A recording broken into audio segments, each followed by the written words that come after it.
All right, day 7 of Workshop Wasteland Tricks or Treats. This is a little bit of a treat, I guess also sort of a trick, but if more than anything, I guess it's really like a how-to. So those of you unfamiliar, this is a tramming tool, not necessarily dedicated entirely to a milling machine. This company called Altitude Craft actually sells it as, they kind of, excuse me, they kind of market it as a tool to indicate your circular saw blade in like a table saw. I guess so you could get a fence accurate or whatever, but it works really, really well here at the milling machine. So I thought I'd do a quick little demonstration of how this thing works, kind of promote the product a little bit because I think it's awesome.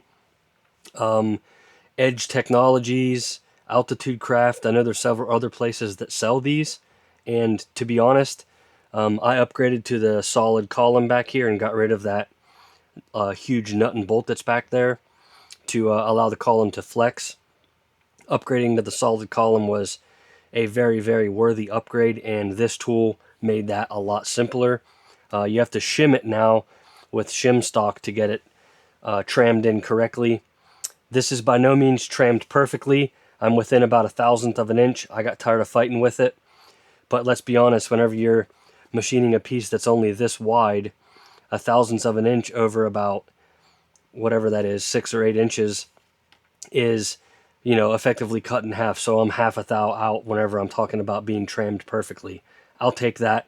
I'm not making rocket ship parts. I don't have any contracts with NASA, so I think I'm more than good. But this thing's really easy to set up. 2 dial indicators, as you can see, and they're each touching the table. I know there's a little bit of a shadow in there. There's not a lot I can do about that. You're going to have to kind of take my word on it. But these are both 1 thou indicators. They're both the same. And you effectively zero them in the machine so you can see how far out of tram your machine is. So I have this one right now dead on 0. And then all you have to do is make sure everything's kind of locked down so nothing moves. And then you very carefully rotate this around in a circle. Carefully being the key word because they are indicators and you don't want to be slamming them around. And then, once you get it there, now we need to look at this indicator, and you probably cannot see that at all. Let me pop the camera out of the holder and show you. So there you can see, looking in the mirror, it's basically on 0. I mean, it's very, very close. Maybe a 1/10 or 2 off, but really close. I don't know how well that's focusing, but you'll get the idea nonetheless. And then, once you have that done, now you've zeroed these indicators at the exact same point on the table, which is what makes this accurate. Then you just rotate this back around, and you read the 2 indicators.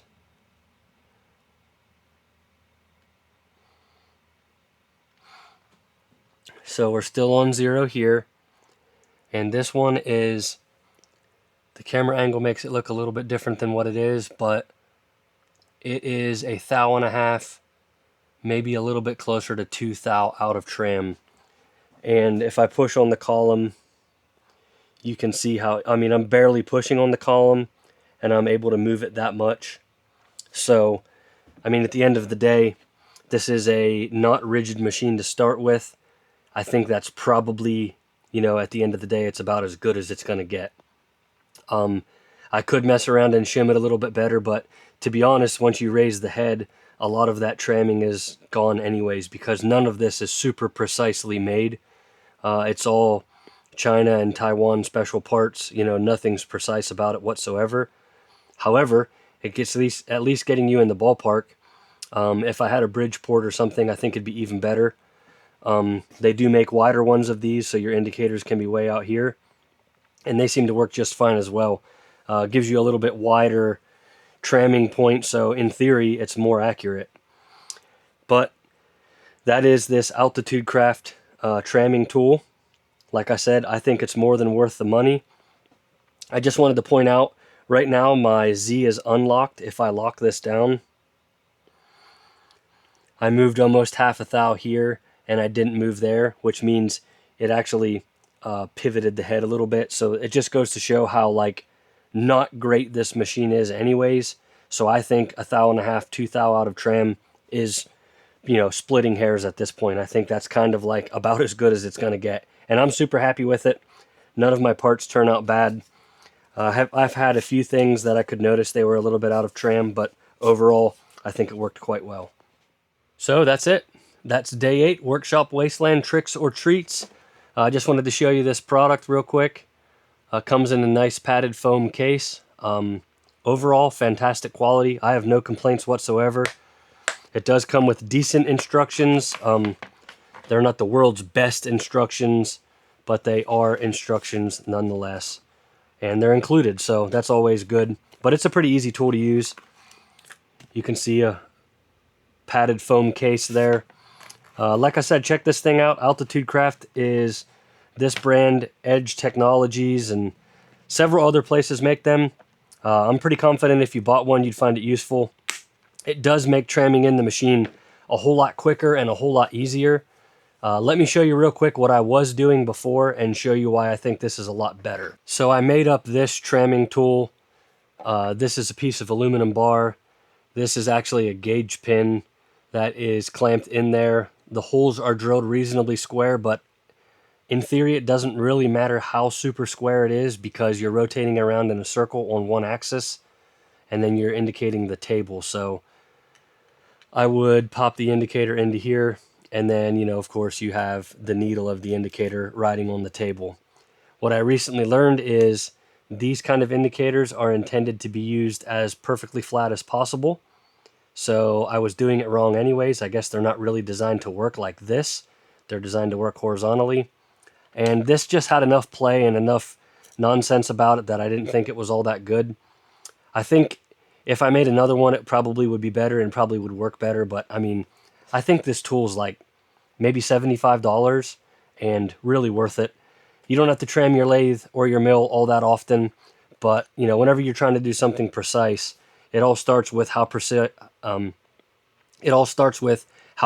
is your tools that you're able to use to start out, you know. So if that thing's terribly far out of tram, you know, if the head is cocked way off to the side like this, then how could you ever expect to make a reasonably square part with it? Again, this is not aerospace engineering here. I'm modeling or machining little engines, and, you know, I'm more than good for what I'm doing. I am able to turn out some really great looking parts. I machined this whole carburetor and valve assembly. It all worked out quite well. You probably can't pick it up in the camera, but the steel piece there is 2 separate pieces. As you can see, there's basically no parting line.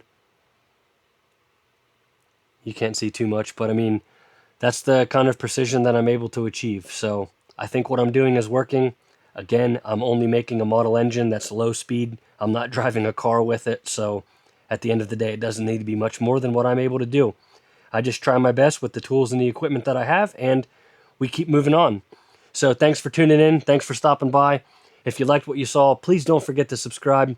I'd love it if you smashed that like button, and even more so, I'd love it if you shared this with your friends. Look forward to seeing you tomorrow for day 9. Thanks for stopping by.